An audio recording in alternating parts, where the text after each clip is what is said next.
ભગવાન વિષ્ણુ કહે છે ગાયના કયા શ્રાપના કારણે આજે પણ મહિલાઓ ઘણું દુઃખ ભોગવી રહી છે. શ્રી હરિ કહે છે કે, હે નારદ, ગાય ભલે બેજુબાન પ્રાણી છે પરંતુ તે મનુષ્યની અભિવ્યક્તિને સારી રીતે સમજે છે. મિત્રો, ગાય માતાએ સ્ત્રીઓને શા માટે શ્રાપ આપ્યો છે તેના વિશે આદિત્ય કથામાં જણાવવા જઈ રહ્યા છીએ. ભગવાન વિષ્ણુ કહે છે જે પણ આ વાર્તાને પૂરા દિલથી અને એકાગ્ર મન થઈને સાંભળશે તેના અનેક પાપો માફ થશે અને તે સ્ત્રી હોય કે પુરુષ મોક્ષની તરફ આગળ વધશે. મિત્રો, એક દિવસ દેવર્ષિ નારદ મુનિ નારાયણ નારાયણનો જાપ કરતા કરતા વૈકુંઠમાં આવે છે. ત્યારે માતા લક્ષ્મી અને ભગવાન શ્રી હરિ શેષનાગની સજા પર વિશ્રામ કરી રહ્યા હતા. નારદ મુનિએ ભગવાન શ્રી હરિ અને માતા લક્ષ્મીને પ્રણામ કર્યા અને કહ્યું, હે ભગવાન, આજે મારા મનમાં 3 પ્રશ્નો છે. હું તમારી પાસે આ સમસ્યાનો ઉકેલ જાણવા આવ્યો છું.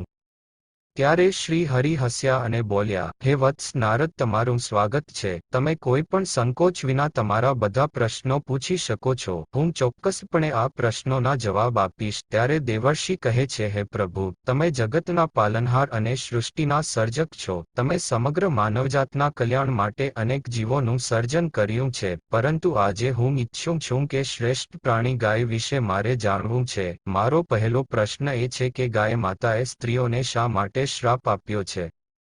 મારો બીજો પ્રશ્ન એ છે કે મનુષ્ય માટે એવી કઈ વસ્તુઓ છે જે ગાયને ખવડાવવાથી પુણ્ય કે પાપ મળે છે. અને મારો ત્રીજો પ્રશ્ન એ છે કે ગાય એક પવિત્ર પ્રાણી હોવા છતાં તેને ખરાબ ખોરાક કેમ ખાવો પડે છે. ત્યારે ભગવાન શ્રી હરિ હસતાં હસતાં કહે છે, હે મુનીશ્વર, તમે સમસ્ત માનવજાતના કલ્યાણ માટે ખૂબ જ મહત્વપૂર્ણ પ્રશ્નો પૂછ્યા છે.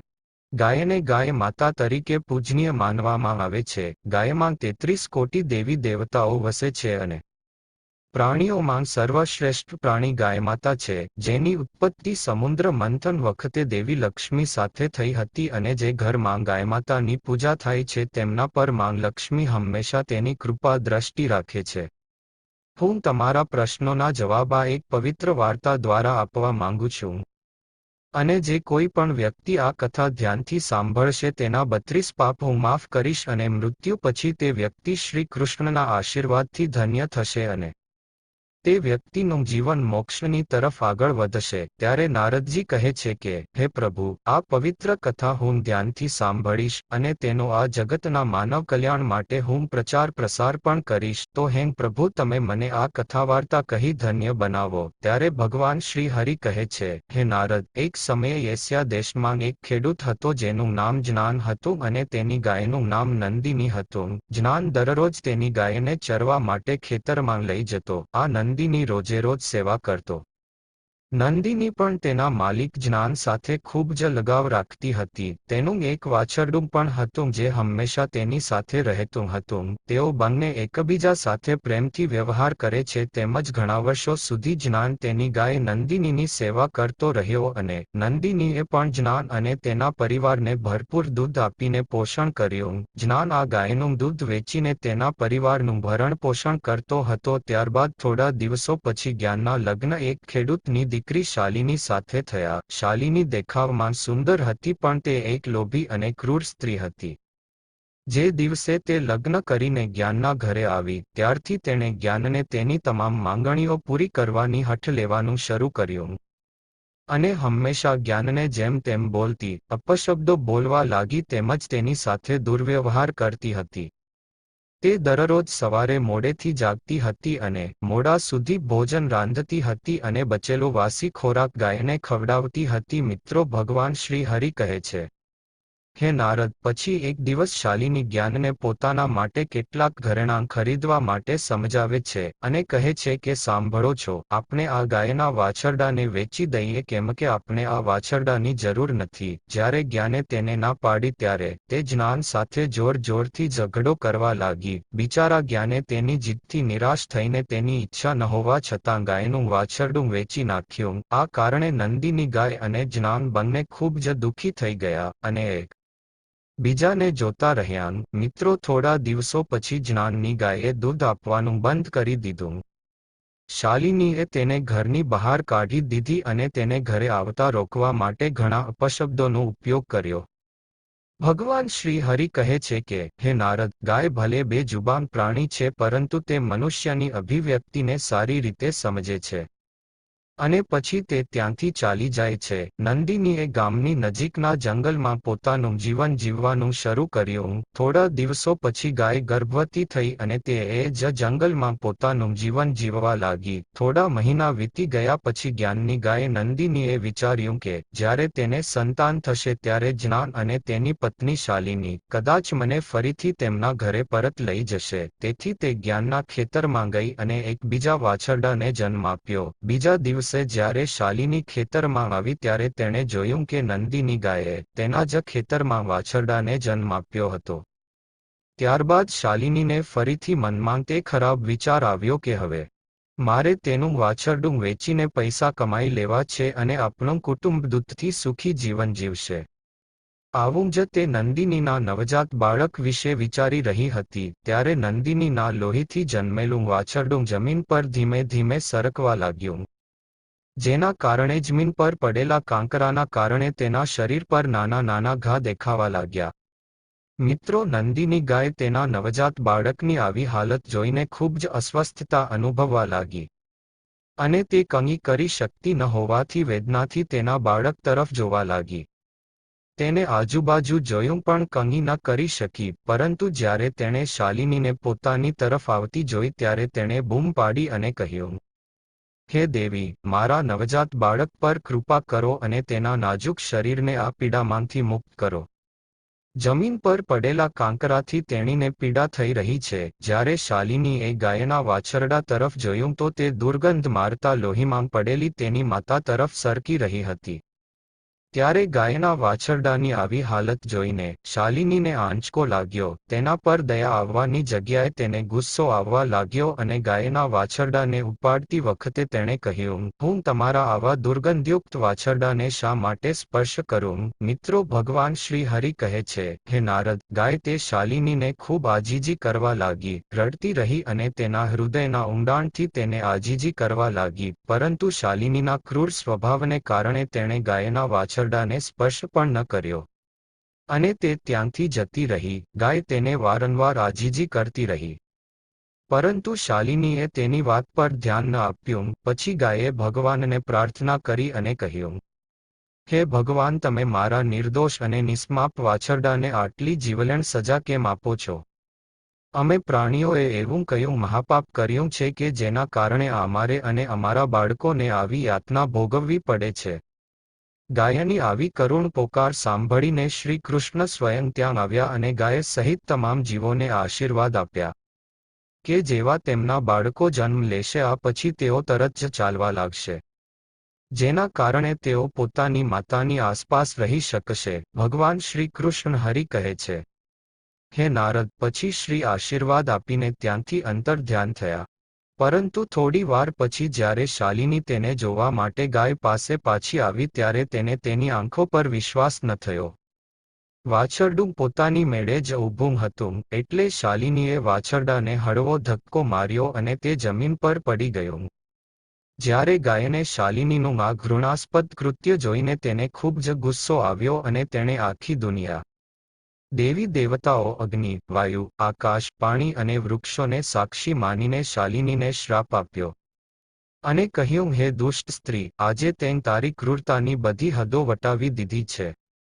આજે આખી દુનિયાને સાક્ષી માનીને હું તને અને સમગ્ર માનવજાતને શ્રાપ આપું છું કે જ્યારે પણ તારું બાળક જન્મશે ત્યારે તેને ચાલવા માટે ટેકાની જરૂર પડશે અને તેમને ચાલવા માટે 1 વર્ષનો સમયગાળો લાગશે. દરેક ભક્ત જે આ વાર્તા સાંભળી રહ્યા છે તેના ઘરમાં કોઈ મુશ્કેલી ન આવે અને આખો પરિવાર સુખ શાંતિથી વ્યાપન કરે. અને માતા લક્ષ્મીના આશીર્વાદ સદાય તેમના પર રહે. જે પણ ભક્ત સાચા હૃદયથી કમેન્ટ બોક્સમાં જય માં લક્ષ્મી લખશે તેની બધી જ મનોકામના ભગવાન શ્રી હરિ વિષ્ણુ પૂરી કરશે. ભગવાન શ્રી હરિ કહે છે, હે નારદ, તમારા પ્રથમ પ્રશ્નનો જવાબ આ નંદિની ગાયના શ્રાપને કારણે છે. બાળકને યોગ્ય ચાલવામાં 1 વર્ષ જેટલો સમય લાગે છે. સતયુગમાં બાળકનો જન્મ સ્થાને સાથે જ ચાલતું હતું. હે નારદ, જ્યારે શાલિની સાંજે પોતાના ઘરે પરત ફરી રહી હતી ત્યારે આ ગાયના શ્રાપના કારણે તોફાન વરસવા લાગ્યું અને જોરદાર વીજળી આવી અને ગર્જના કરવા લાગી. ભારે વરસાદને કારણે શાલિની એક ઝાડ નીચે સહારો લેવા ઊભી રહી. પણ ભાગ્યના ખેલથી તે જ ઝાડ પર વીજળી પડવાથી શાલિનીનું મૃત્યુ થયું. મિત્રો, યમદૂતે શાલિનીનો આત્મા લીધો અને તેને ધર્મરાજના દરબારમાં રજૂ કર્યો અને ચિત્રગુપ્તે જ્યારે તે સ્ત્રીનો હિસાબ જોયો તો બધા આશ્ચર્યમાં પડી ગયા. યમરાજે શાલિનીના ગુનાઓ જાણવા માગ્યા ત્યારે ચિત્રગુપ્તે કહ્યું, મહારાજ, આ મહિલાએ ક્યારેય તેના પતિનું સન્માન કર્યું નથી. તે હંમેશા મોડે સુધી જાગે છે અને નગ્ન થઈને સ્નાન કરે છે. અને આ મહિલાએ તેના આખા જીવનમાં ક્યારેય પૂજા નથી કરી. તેના પાપોને ગણવા માટે આપણને આખો દિવસ લાગશે અને તેણે જે સૌથી મોટું પાપ કર્યું છે તે એ છે કે તેણે ગાયને દરરોજ વાસી અને સડેલો તેમજ પડી રહેલો ખોરાક ખવડાવ્યો છે, જેને કીડા અને કીડા પણ ખાઈ શકતા નથી. સાથે જ ગાયના એક નવજાત શિશુની મદદ નથી કરી. ત્યારે ધર્મરાજે કહ્યું કે આ સ્ત્રીને કુંભીપાક નર્કમાં નાખીને તળવું જોઈએ. ત્યારબાદ તેને ઝેરી વૈતરણી નદીમાં નાખી દો અને આ સ્ત્રીને 16 નર્કની સજા કરવામાં આવે.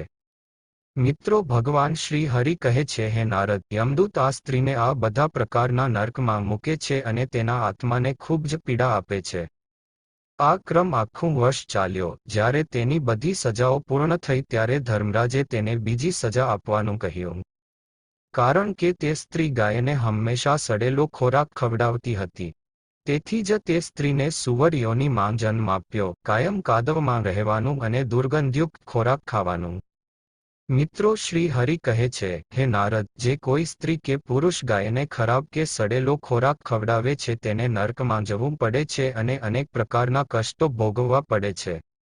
પછી ભગવાન શ્રી હરિ નારદજીને કહે છે કે હે મુનિ, હવે હું તમને કહીશ કે ગાયને જૂઠો અને ખરાબ ખોરાક કેમ ખાવો પડ્યો.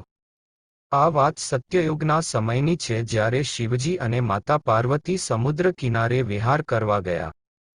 ત્યારે શિવજીએ મસ્તી તોફાન કરવાનું વિચાર્યું. તેણે પાર્વતીને કહ્યું, હે દેવી, મને અચાનક કોઈ અગત્યનું કામ આવી ગયું, મારે જવું છે. હું મારું કામ પૂરું કરીને પાછો આવીશ, ત્યાં સુધી તમે અહીં મારી રાહ જુઓ. હકીકતમાં શિવજી માતા પાર્વતીને હેરાન કરવા માંગતા હતા. શિવજીની વાત સાંભળીને દેવી પાર્વતી એકલા કિનારે બેસી ગયા અને તેમની રાહ જોવા લાગ્યા. સાંજ થઈ અને તે દિવસે શિવરાત્રિ હતી અને જ્યારે શિવજી રાત સુધી પાછા ન આવ્યા ત્યારે માતા પાર્વતીએ કિનારે રેતીનું શિવલિંગ બનાવ્યું અને નજીકમાં ઉપલબ્ધ પૂજા સામગ્રી સાથે શિવજીએ આખી રાત પાણી વિના નિર્જળા વ્રત ઉપવાસ કર્યો. શિવજી ત્યાં સૂક્ષ્મ સ્વરૂપે હાજર હતા અને દરેક પ્રવૃત્તિના સાક્ષી પાર્વતીએ શિવલિંગ અને પૂજન સામગ્રીને સમુદ્રમાં વિસર્જન કર્યું. થોડી વાર પછી શિવજી પ્રગટ થયા અને કહેવા લાગ્યા કે હે દેવી પાર્વતી, તમે ગઈકાલે શિવરાત્રિ ઉજવી હતી, પરંતુ મારી પૂજા તમે નથી કરી. ત્યારે પાર્વતીએ કહ્યું કે તેણીએ પૂજા કરી હતી અને સામગ્રીને સમુદ્રમાં ડૂબાડી હતી. શિવજી હજુ પણ પાર્વતી સાથે વધુ મજાક કરવા માંગતા હતા. તેણે કહ્યું, પાર્વતી, મને પૂજાની કોઈ નિશાની દેખાતી નથી, જો તમે પૂજા કરી હોય તો સાબિતી આપો. ત્યારે માતા પાર્વતી પણ સમજી ગયા હતા કે ભગવાન શિવ જાણી જોઈને તેને ત્રાસ આપી રહ્યા છે, કારણ કે જે વિશ્વની દરેક ઘટનાનો સાક્ષી છે તેમને પુરાવાની શું જરૂર છે. દેવી પાર્વતી પણ આ મસ્તીનો આનંદ માણી રહ્યા હતા. શિવજીની વાત સાંભળીને માતા પાર્વતીએ ચારે તરફ નજર કરી અને ત્યાં એક ગાય ઊભેલી જોઈ. તેણે શિવજીને કહ્યું કે આ ગાય મારી સાક્ષી છે, હું પૂજા કરી રહી હતી ત્યારે આ ગાય અહીં હાજર હતી. શિવજીએ ગાયને પૂછ્યું કે શું પાર્વતીએ પૂજા કરી છે, ત્યારે તે ગાયે ના માથું હલાવ્યું. શિવજીએ કહ્યું, પાર્વતી, તું જૂઠું બોલે છે. ગાય તો ના પાડે છે અને ના માથું હલાવ્યું છે. તમે મને સાક્ષી આપો. ત્યારે પાર્વતી શિવજી સામે પોતાને જૂઠું સાબિત કરવાનું સહન ન કરી શક્યા અને ગુસ્સામાં તેણે તે જ ક્ષણે ગાયને શ્રાપ આપ્યો. માતા પાર્વતીએ શ્રાપ આપ્યો અને કહ્યું કે તમે દિવ્ય રીતે જન્મ્યા છો. તમે જગતના કલ્યાણ માટે પ્રગટ થયા છો, એટલે લોકહિત માટે તમારા ગુણો એવા જ રહેશે. પણ તમે જે મુખ દ્વારા જૂઠું બોલ્યા છો તો જૂઠું બોલવાની સજા ભોગવવી પડશે. અને માતા પાર્વતી કહે છે કે હવેથી જૂઠ જ તમારો આહાર બનશે. આવું ખોટું બોલવાથી ગાય માતાને સજા થશે. ત્યારે ગાય તે ક્રોધનો શિકાર બની અને આજ સુધી તેની વંશજોને સારું ભોજન મળવા છતાં ખરાબ ખાવા માટે મજબૂર છે. અને જે વ્યક્તિ ગાય માતાને વાસી ખોરાક આપે છે તેઓ પણ પાપના ભાગીદાર બને છે. શ્રી હરિ કહે છે કે હે નારદ, હવે હું તમને ગાય વિશે અગત્યની માહિતી આપું છું. ઘણીવાર લોકો ગાયના આશીર્વાદ મેળવવા માટે અનેક પ્રકારના વ્રત અને પૂજા અર્ચના કરે છે. પરંતુ એક ગાયને કેટલીક વસ્તુઓ ભૂલથી પણ ન ખવડાવવી જોઈએ. દ્વાર પર આવેલી ગાય માતાને ક્યારે પણ રોટલી ખવડાવવા વિના પાછી ન મોકલો. ગાય માતાને રોટલી અને તાજું લીલું ઘાસ ખવડાવવું જોઈએ. દરરોજ આપણે પહેલી રોટલી માતા ગાય માટે બનાવીએ છીએ, તેથી તે રોટલી હંમેશા માતા ગાયને પ્રેમથી ખવડાવીએ છીએ.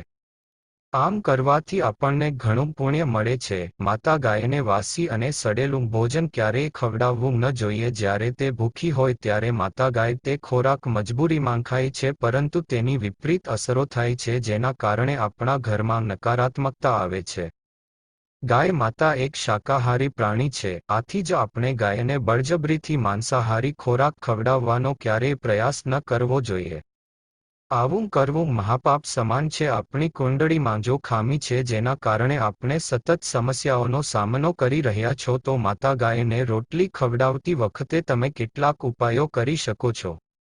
જેમ કે જો જન્મકુંડળીમાં ચંદ્ર દોષ હોય તો રોટલી પર સફેદ માખણ, મીઠું અથવા ઘી લગાવીને ગાય માતાને ખવડાવો. જો કુંડળીમાં શનિ દોષ હોય તો રોટલી બનાવો તે સમયે લોટમાં થોડા કાળા તલ ભેળવી લોટને તાજો બનાવી લો અને આ લોટમાંથી તાજી રોટલી બનાવીને શનિવાર અથવા અમાવસ્યાના દિવસે માતા ગાયને ખવડાવો. તેમજ જો મંગળ અથવા ગુરુ દોષ હોય તો રોટલી પર હળદર લગાવીને ખવડાવવી જોઈએ. મિત્રો, આ ઉપાય અપનાવવાથી આપણે આ બધા દોષોના દુષ્પ્રભાવથી ઘણી હદ સુધી પોતાની જાતને બચાવી શકીએ છીએ. અને પિતૃ દોષથી પણ રાહત મળે છે. તેમજ જો જન્મકુંડળીમાં શનિ હોય તો, કે જો સાડે સતી કે મહાદશા હોય તો દર શનિવારે અને અમાવસ્યાના દિવસે કાળી ગાયને ઘાસ કે રોટલી ખવડાવો અને તેની પૂજા કરો. તેનાથી શનિ દોષ ઓછો થાય છે. ગૌમૂત્રમાં ઘણા ખનિજો અને આરોગ્યપ્રદ તત્વો હોય છે, જે આપણા સ્વાસ્થ્ય માટે ફાયદાકારક છે. શરીરને શુદ્ધ કરે છે અને અનેક રોગોથી પણ બચાવે છે. સાથે જ ગૌમૂત્રનો છંટકાવ કરવાથી વાતાવરણમાં પવિત્રતા અને સકારાત્મકતા જળવાઈ રહે છે. તેથી જ આપણા શાસ્ત્રોમાં શરીરને સ્વસ્થ રાખવા માટે દરરોજ ગૌમૂત્રનું સેવન કરવાનું અને ઘરમાં ગૌમૂત્રનો છંટકાવ કરવાનું કહેવામાં આવ્યું છે. ગાયનું દૂધ, દહીં, ઘી, ગાયના છાણ અને ગૌમૂત્રમાંથી બનેલા મિશ્રણને પંચગવ્ય કહેવાય છે. અને તેને પાપોનો નાશ કરનાર કહેવામાં આવે છે અને આપણામાં તેનો ઉપયોગ હિન્દુઓની ધાર્મિક વિધિમાં તપસ્યા કરવા માટે થાય છે. પંચગવ્ય બનાવતી તમામ વસ્તુઓ ખૂબ જ ઉપયોગી છે જે સ્વાસ્થ્ય માટે ફાયદાકારક છે. મિત્રો, ભગવાન શ્રી હરિ કહે છે, હે નારદ, મેં તમારા બધા પ્રશ્નોના જવાબ આપી દીધા છે. ત્યારે નારદ મુનિ કહે છે, હે પ્રભુ, હું ધન્ય છું. તમે દિવ્ય જ્ઞાનથી મારી બધી શંકાઓ દૂર કરી દીધી છે. સમગ્ર માનવજાતિના કલ્યાણ માટે આ દૈવી જ્ઞાન અવશ્ય ફેલાવો. મિત્રો, મને આશા છે કે તમને આ માહિતી પસંદ આવી હશે. તો વિડીયોને લાઇક, ચેનલને સબસ્ક્રાઇબ ની સાથે કમેન્ટ બોક્સમાં જય માંગ લક્ષ્મી અવશ્ય લખજો. કાલે મળીશું આવતા નવા વિડીયોમાં. ત્યાં સુધી જય શ્રી કૃષ્ણ. રાધે.